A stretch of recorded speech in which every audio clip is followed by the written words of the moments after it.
The British government recently made public UFO documents. Essentially, it's what their X-Files. So what did they reveal, if anything? Well, this was 9,000 pages of documentation released just a couple of weeks ago.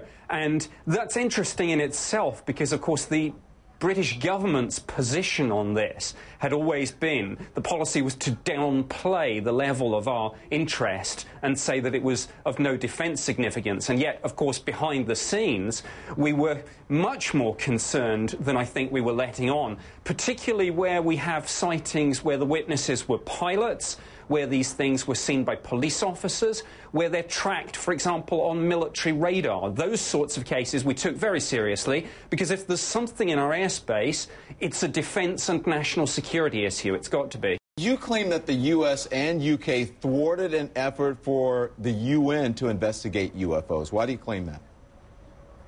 Well, in some of the documents recently released by the Ministry of Defence, which is in the middle of a 4-year program to declassify and release all its UFO files, it was shown that there was a United Nations initiative to look into the whole UFO issue. But both the British government and the American government took the view that we didn't want this to go ahead. You know, the Americans in particular had taken the view, look, given that we terminated Project Blue Book, it would make our decision to withdraw from UFO investigations look wrong if the United Nations suddenly started taking an interest. So behind the scenes, there were efforts to really bring the whole thing into disrepute and make sure it never happened. And it's kind of easy to do.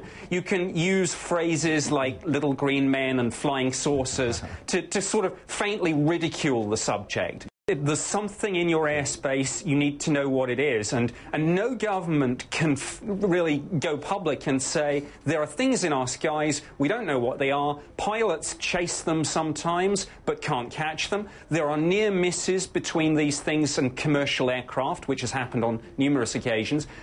You know, an admission that, well, it would be an admission that we'd lost control of our own airspace, and that's untenable for any government.